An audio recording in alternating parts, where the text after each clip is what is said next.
Olá, pessoal. Hoje nosso assunto é sobre a ficha de anamnese, ou também como chamada ficha do desenvolvimento infantil. Aquela ficha que a gente, juntamente com os familiares ou responsáveis, preenche sobre essa criança que está entrando na escola ou então que está ingressando num novo nível. Vamos conversar um pouco isso. O que devemos perguntar às famílias? O que é interessante que a gente saiba e como fazer isso? Vem comigo.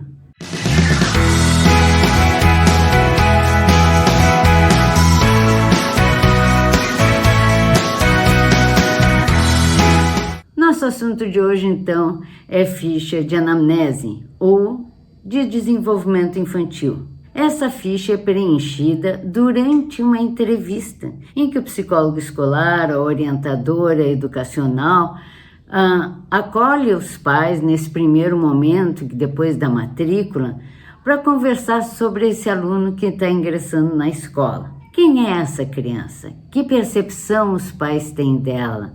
Quais as demandas que ela tem? O que os pais esperam da escola?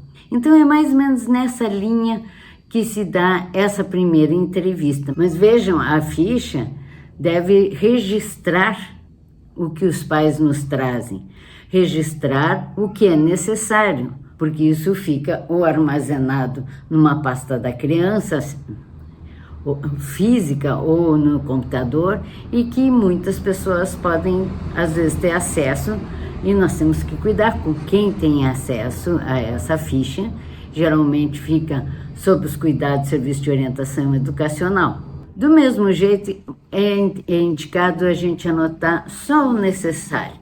Às vezes as famílias, num desabafo, falam muita coisa, essas minúcias ou detalhes mais particulares, a gente vai preservar para nós e colocar só o que faz nós nos remetermos a determinada situação comentada. Mas vamos ver, muitos me perguntam, mas o que eu pergunto? Vai depender de que nível que essa criança está ingressando. Ela, se for para berçário, educação infantil, as perguntas vão no sentido dessa faixa etária e do desenvolvimento esperado para crianças dessa idade. Já nos anos posteriores, ensino fundamental, anos iniciais, finais, ensino médio, vai haver fichas que têm elementos em comuns com a primeira dos pequenos, mas que obviamente vai abordar outras questões, porque aí as crianças são maiores, aí algumas perguntas necessárias para o primeiro momento já são desnecessárias posteriormente. E essa entrevista, através das perguntas que vão sendo conduzidas, tem que ter uma delicadeza, uma sensibilidade para que se torne uma conversa, uma escuta ativa da nossa parte e principalmente de acolhimento, porque muitas vezes é o primeiro contato das famílias com a escola, com um profissional da escola. Então a família ou a pessoa que está sendo entrevistada deve se sentir acolhida e não como se fosse um interrogatório sobre a criança e sobre a dinâmica familiar. Logicamente, o psicólogo que está fazendo essa entrevista deve ter domínio do desenvolvimento infantil para saber se poder aprofundar questões que parece que fogem um pouco de um desenvolvimento padrão, de abordar outras questões que às vezes na conversa aparecem e que não estão exatamente listadas nessas perguntas. Então é importante esse conhecimento de conduzir uma entrevista e também sobre o desenvolvimento infantil daquela faixa etária. Vamos então nos aprofundar hoje nessa ficha de anamnese da educação infantil e berçário. A primeira parte de qualquer ficha, inclusive, são os dados de identificação. Então, o que nós vamos ter? Nome dos pais, dos responsáveis, vamos citar endereço, telefone de contato e também telefone de contato além dos pais, porque às vezes os dois, nós precisamos falar com eles sobre algum acidente que aconteceu na escola, sobre a criança que está enjoadinha ou está com febre, nós vamos buscar essa ficha também, lógico que também tem na secretaria, mas às vezes até a nossa é mais ágil, para poder entrar em contato. Se não tem o telefone só dos pais, pode entrar em contato com outra pessoa. Começamos, logicamente, do início do desenvolvimento infantil. Vamos saber um pouquinho da gestação, como ela se sucedeu, se foi a termo, se teve que se nasceu antes do prazo, enfim, sem, no entanto, nos aprofundarmos demais. Veja, o objetivo da nossa entrevista não é clínica. Nós não queremos saber sobre o ponto de vista clínico da criança.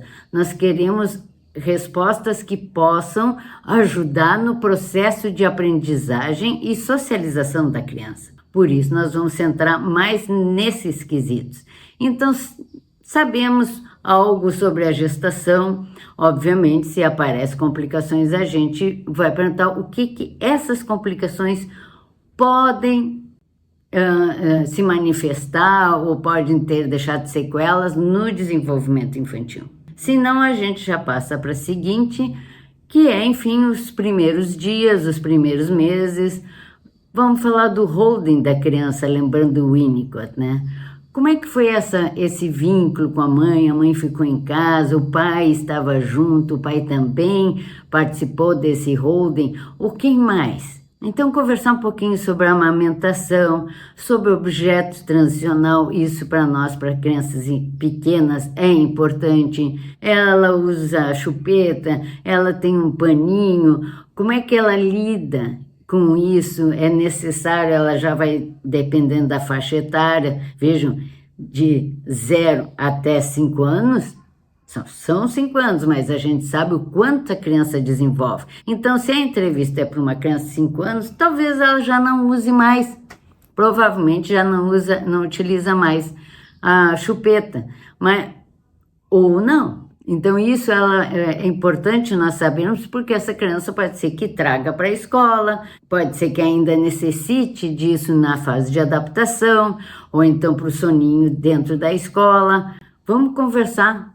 É importante esses dados para a própria escola. Continuando, e lógico, o desenvolvimento se dá em todas as áreas e ao mesmo tempo, mas nós dividimos para ficar mais fácil de entendermos. Desenvolvimento motor, a criança, dependendo da faixa etária, dentro de 0 a 5 anos, quando que ela começou a caminhar, ela engatinhou ou está nesse processo, ela corre, ela pula, ela sobe em árvore, como é que é? E a motricidade fina? Desenha, gosta de pintar?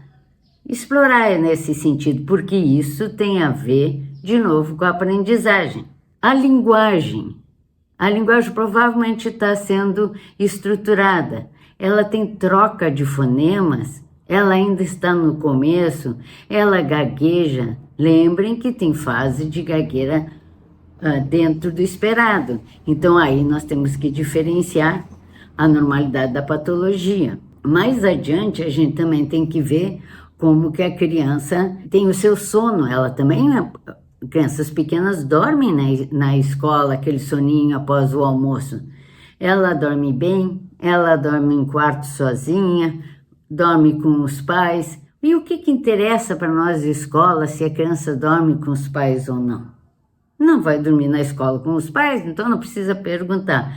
Isso mais nós perguntamos para saber da autonomia dessa criança e como que a família lida.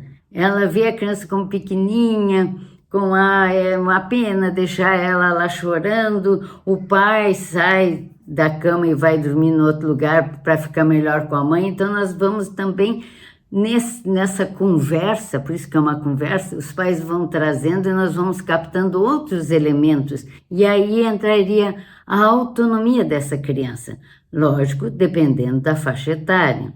O sono é agitado, ela usa a chupeta para dormir, qual é o objeto transicional que é usado? E a alimentação? Principalmente quem fica com os lanches na escola, né? Nós não entramos nos pormenores aqui da alimentação, isso é mais para as professoras que vão estar no dia a dia. O nosso entendimento é mais amplo, é para saber se ela se alimenta sozinha, se ela... Ok, podemos perguntar de alguma alergia, mas a nossa pergunta de novo, sobre a autonomia da criança. A questão da higiene. Crianças até os seus 3 anos provavelmente estão usando fralda. A partir disso já pode ter passado pelo desfraude ou não. Como é que foi esse processo do desfraldamento? Ou então o que a família imagina como fazer esse processo? E aí sim, se ela também vai participar disso na escola, isso tem que ser bem trabalhado, se a família acha que já está pronta, se foi antes, como é que às vezes os irmãos, se tem irmãos, como é que se sucedeu, enfim, como é que a família vê essa situação, ou se a criança já tem 5 anos e ainda tem dificuldades para urinar de noite na cama, ou se ainda usa fralda mesmo durante o dia. Vocês vejam que tem uma série de nuances que provavelmente as famílias vão trazendo. Outras vezes as famílias não trazem tão claramente porque elas querem também que a escola aceite a criança e acha que podemos não aceitar ou ver de uma forma negativa se a criança apresenta alguma dificuldade. Isso vai depender muito de como a família lida, é óbvio, mas da tranquilidade que a gente passa para mostrar que não esperamos crianças perfeitas, que ao contrário, queremos saber para poder ajudar essa criança a superar alguma dificuldade e a essa família também. Partimos então para as habilidades sociais. É uma criança que tem fácil relacionamento, ela já vai conversando com outras crianças, ela se dá bem com adultos, ou é mais tímida, ela é braba, ela faz birras. Como é que ela lida nessas habilidades sociais e o que os pais esperam sobre isso? E ao mesmo tempo nós temos que perguntar, mesmo de crianças pequenas, como é a vida escolar até agora. Tem crianças que já passaram por várias escolinhas, né? Ou então é de mudança, estavam num local, uma cidade, vieram para outra, tudo é novo, então a criança tem que se adaptar a muitos ambientes. E também é interessante sabermos por que escolheram a nossa escola, qual a expectativa em relação à escola e ao seu filho. Por que se ele teve em outra escola, por que saiu dessa outra escola? Então são perguntas que os pais vão nos contando e às vezes a gente faz só uma pergunta e vem uma série de respostas, inclusive das próximas perguntas. E aí a gente não precisa então aprofundar em cada uma. Continuando, nós vamos saber da dinâmica familiar. Nós temos que saber como é que essa família é estruturada, tem irmãos, a idade dos irmãos, avós, os avós, quantos avós são presentes na vida dessa criança. Muitas vezes a gente até vai ter mais contato com os avós do que com os familiares. Personalidade, então, da criança e como os pais acham, se percebem algo de diferente, se percebem algo que gostariam que a criança fosse mais sociável, ou que elas esperam, as pessoas esperam que a escola facilite a socialização dessa criança. Se a criança tem medo de quê?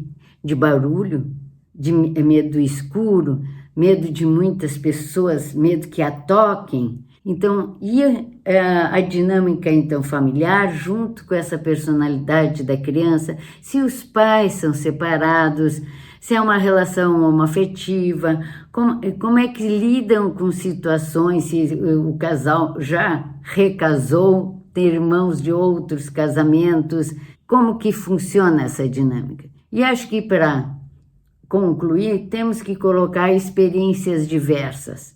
Então aí entra questões que nós deixamos aberto também para os pais, para eles darem uma pensada, viagens importantes, cirurgias que já aconteceram, tratamentos que a criança teve ou ainda está tendo, doenças na família, mortes na família, não só de parentes, se o cachorrinho faleceu, que ela era muito apegada, enfim, são experiências diversas em que a família fica livre para lembrar alguma coisa. A gente ajuda, olha, tipo viagem, tipo acidentes.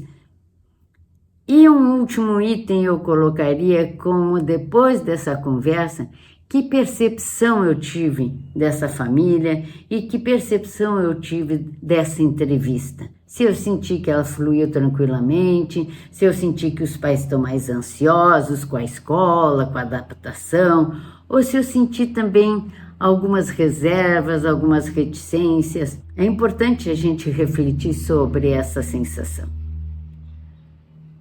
Você consegue?